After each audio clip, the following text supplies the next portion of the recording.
A couple weeks ago, I did this poll here asking which fight would you rather watch on December 22nd if you could only pick one? Would it be Whyte, Chisora 2 or Warrington versus Frampton? And as you can see, the overwhelming majority of people picked Whyte, Chisora 2, 88% of you, whereas only 12% picked Warrington versus Frampton. Now, me personally, I also picked Whyte versus Chisora 2. I'm far more interested in that fight than Warrington versus Frampton. Let's talk about why. Frampton, Warrington, Frampton, whoever's name goes first, does it really matter, is a good fight. It's a world level fight. There's no question about it. These are world level fighters. Are these the absolute cream of the crop in their weight division? Perhaps not. Or then again, some people would argue maybe so. But it's definitely a world level fight. I think we can all agree on that. So why would people prefer to watch a heavyweight fight in which neither man, Whyte or Chisora, has ever won a world title? Neither man, well, Chisora's challenged for a world title once before, but only once, and that was a very long time ago. Dillian Whyte has never challenged for a world title yet. So, and you know, Derek Chisora has got several losses on his record. Dillian Whyte's only got one. So why would a fight like that be more highly anticipated than a fight between these two guys who have got, at least on paper, certainly a better record than both Dillian Whyte and Derek Chisora in terms of who they fought and the win-loss ratio. You know, Dillian Whyte's only got one loss, but certainly Derek Chisora's got several. What is it? What is it that's making people not really look forward to this fight as much as Whyte Chisora 2? It's very simple. It's just the fact that these guys are little guys and Whyte and Chisora are big heavyweights who have a history of being in exciting fights. Derek Chisora was in a fantastic fight against Carlos Takam last time out. Dillian Whyte was in a fight which was also a very good heavyweight fight on the very same night against Joseph Parker. Fights which had dramatic knockdowns and toe-to-toe action. And a heavyweight fight at that.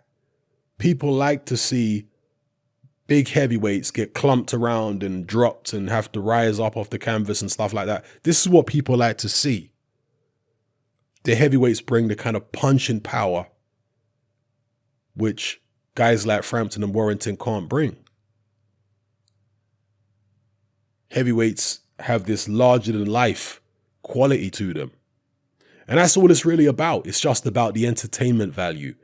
People generally find more entertainment in heavyweights than they do in featherweights. That's just the way the cookie crumbles. And you're going to have some people saying, it's only casuals who watch the other show. No. The people running around saying it's only casuals watching the other show, I've been watching boxing for longer than most of you have even been alive. So don't talk to me about casuals, right? I am the quintessential hardcore boxing fan, a boxing nerd. I've been watching boxing and I've been obsessed with boxing since the 1980s. I know about fighters you've never heard of. Obscure fight, because I used to watch everything when it came to boxing. Back in the days, I would just consume every single piece of boxing I could find. Because back then there wasn't the internet. You couldn't just go on YouTube and type in the name of the fighter you wanted to watch. No, you had to be a lot more resourceful back then. You had to tape whatever boxing programs you could show, and some of these boxing programs didn't even show full fights. So you had to take these little magazine shows and clips of fights. You had to get information from Teletext and CFAX. You had to read all the boxing publications, which I did religiously. I used to buy them every week, every month. You used to have to send away to get fights on VHS. They used to put advertisements in the back of these boxing publications to call this number and ask for whatever fights you want. Sometimes you would even write, you would send a letter asking for the fights that you want. They would put a list of all the fights they have in the back of these boxing publications, or some of the fights they have. And you would write, which fights you want to be put on a cassette. And they will put them on a cassette for you and send it back to you. That's how it used to operate back in the days. I used to do that all the time. And then eventually it evolved to DVDs, and it was the same process. That don't happen no more, obviously, because you can get all the fights you want online yourself. You don't need to send away for DVDs or VHS tapes anymore. But that was the level of dedication that you had to have as a boxing fan back in the days if you wanted to watch a lot of boxing. And there were certain channels I didn't have. I would have to try and get friends to tape the fight, or this, this one had this channel, that one had the other channel. I would have to go to extreme lengths to get fights taped and get hold of fights sometimes. Dedication. Now, I'm not trying to wear this as a badge of honor at all. To me, it's irrelevant. If you can get fights easily today, great. I mean, if the internet was around back in the 1980s and 1990s, I wouldn't have had to go to all that trouble. It would have been much better.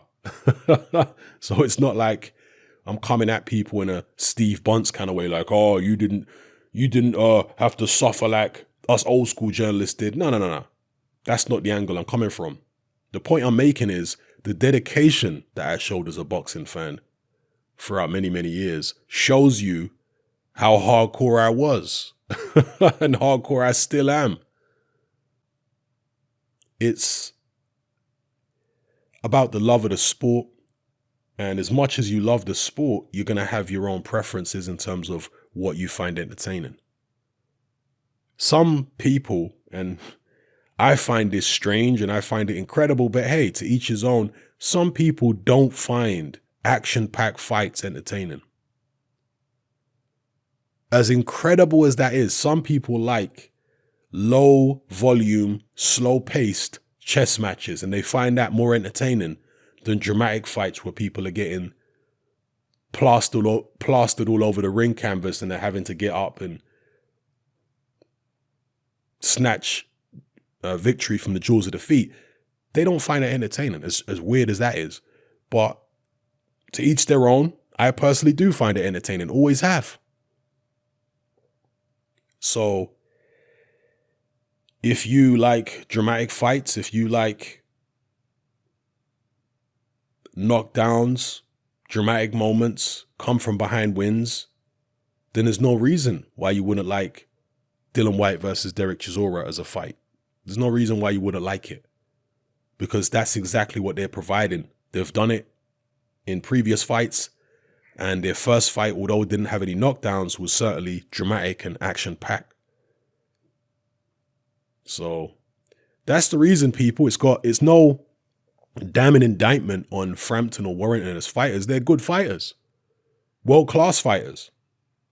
But they just so happen to be featherweights, and most boxing fans just don't find featherweights as entertaining as heavyweights in general.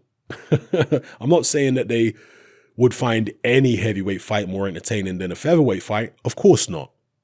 But in general, people like to watch heavyweights more so than featherweights, because with heavyweights, they've got crazy power a lot of the time, and fights can end dramatically. People find it thrilling, especially when they're ringside watching a heavyweight fight, the kind of power these big men can generate. And it's like edge of your seat stuff, because this dude's slinging all this extremely heavy lever and it's just missing by a whisker. And you're thinking, if one of them shots connects, oh my gosh, you're going to be able to hear the punch from the back of the arena. That's how powerful these guys are. When somebody eventually does connect, I mean, you look at the faces at ringside when a heavyweight connects with a big shot. You look at the faces, how many people put their hands over their mouths and shock. You compare that to when one of these little featherweights knocks somebody down. You don't get the same reaction from people. You know, so that's all it's about, man. It's not about trying to say Whyte Chisora is as high level fight as this. That's not what it's about. It's just about entertainment value. There are some fighters at world level, even, at the higher weights, who are just not particularly entertaining. It doesn't mean they're not good.